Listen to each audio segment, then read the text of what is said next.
Mickey, you're currently in a place quite nice overseas, but I know for a fact you would rather be in Derby right now working with the squad. Now, it has been a fairly long process. A few unavoidable issues have cropped up. Could you just give us a bit of an overview of how we've got to this point and what are the next steps? Yeah, sure, Stephen. Of course I can, and yeah, I would love to be in Derby right now with the boys. As we'll get into the interview, you'll hear more of how I've been in constant contact with the guys, and working through game plan, strategies, brand of play, everything like that. But we got to this point where around the fact that in December when I was still in Sri Lanka at the time, when I went to get my visa, I had it all. I had all the papers, everything set up properly, and I only had one page left in my passport, which I thought was good enough to put a visa into, which they turned down and said I couldn't. That led to a process then of applying for and getting a new passport, which I managed to do as quick as I could. My passport has now officially arrived, and I have my final appointment tomorrow for then my work permit to be processed. So hopefully within the next 7 to 10 days, I will be in Derby and I'll be working with that squad that I'm so excited to work with.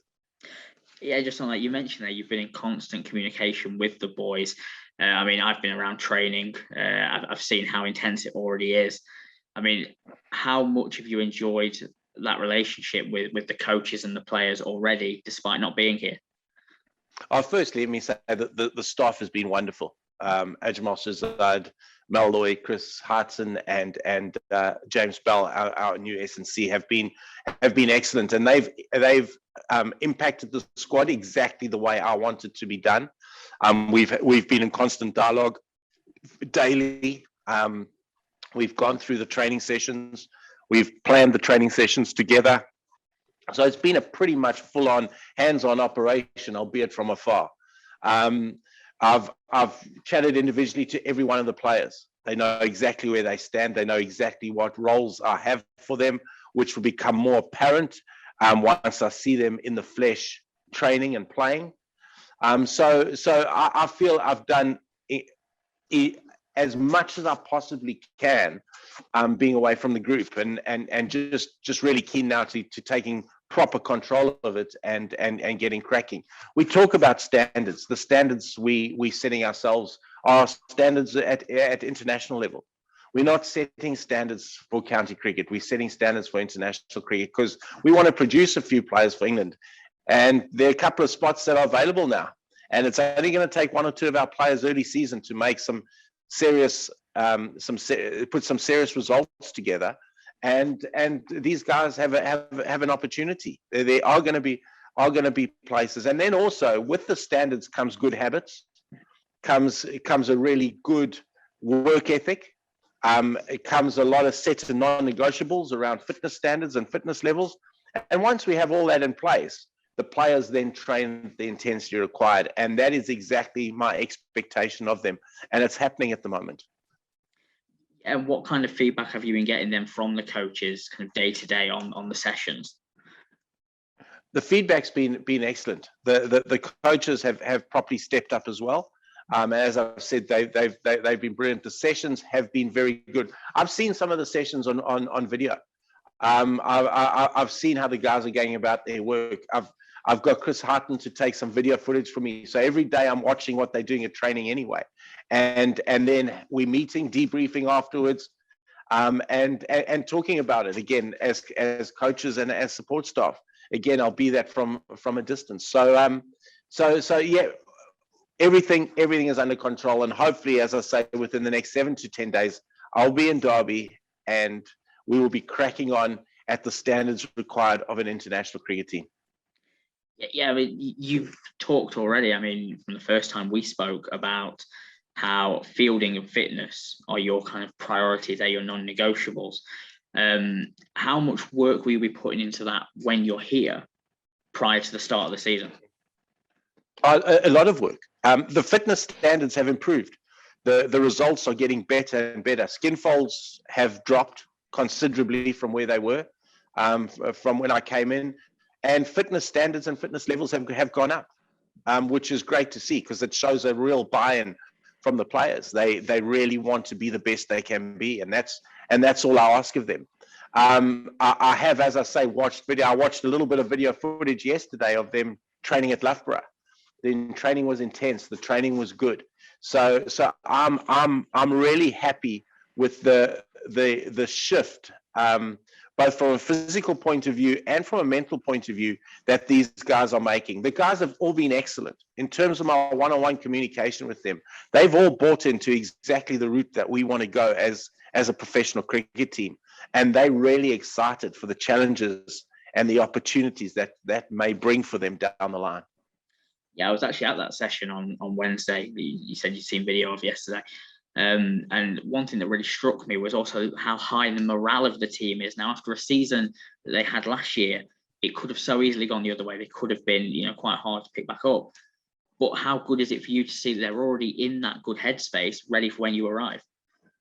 They're in a great headspace. And as I say, there's a lot of excitement.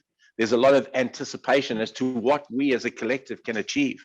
So, watching those guys go about their business and having my communication and one-on-one chats with those players has just shown how much Derbyshire County Cricket Club means to them, but also how much they want to be the best they can be. And they're putting the extra work in, which from where I sit, makes my job a lot easier.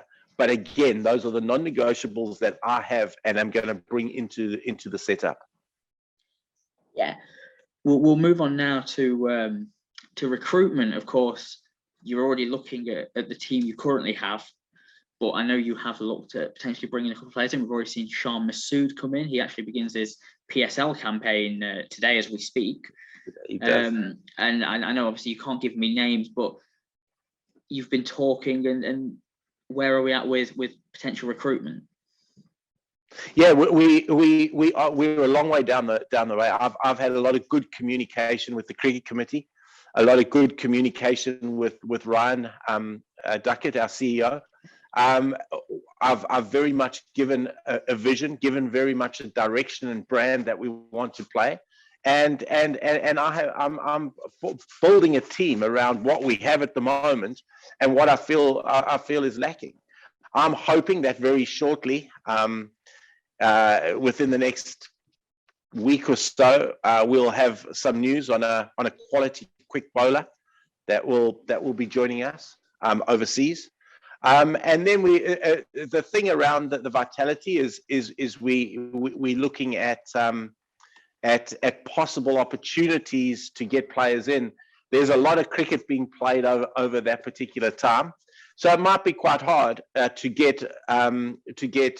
Certainly the thing I don't want is for players just to be coming in and out. I certainly want guys which is why Sean Masood for me is a really good signing, because Sean, not currently in the Pakistan setup, wanting to use the performances he puts in for Derbyshire to get himself back into international cricket, and wants to use it to portray to the rest of the world that he still has it in terms of so that's the kind of cricket I want. We'll see with the quick bowler that possibly will come in. He will also be with us for the full season, which means we've got these two professionals for the full season. I have a plan that I've discussed with the cricket committee around possible one more recruit for other than our overseas players for our Vitality Blast campaign. And hopefully that will come to fruition in the next couple of weeks. So I'm very comfortable now where we sit. I think the key for me as well, Stephen, is that we have to give our players that are contracted the opportunity this year to show myself and the cricket committee exactly what they have to offer. So we've got to provide those opportunities. I don't want to go out and recruit a whole new bunch of players without giving the guys that we've trusted in and that are on contract a proper opportunity to prove themselves. We have had extensions. There has been extensions to one or two guys, which was done a little while ago. I mean, we saw George Scrimshaw signing on. We've seen Anuj Dal sign on for another year.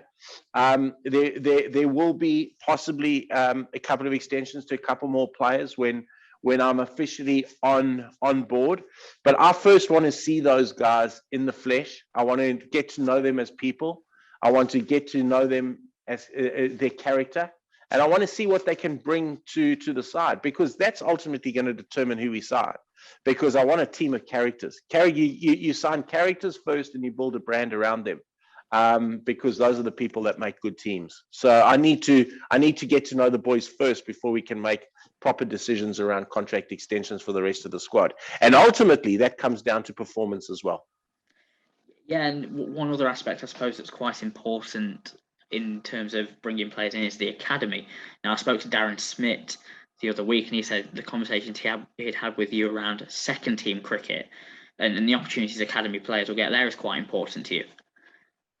It's very important to me, because ultimately I think we've got a very good, very well run academy run by Darren Smith. He's, for all my conversations with him there and the stuff he sent me through, the academy looks very, very good, very well run, very organized. Now, it'd be silly for us to have an academy and then we sign players from outside. We've got to look to promote our best young players from our area first and foremost. So there will be opportunity. 100% there will be for young players in our academy to play in our second 11. I would hate to go and having to rope in trialists and get people from all over the country without first giving proper opportunity to our academy boys. So our alignment with our academy and with the program that Darren Smith's running is going to be very, very close.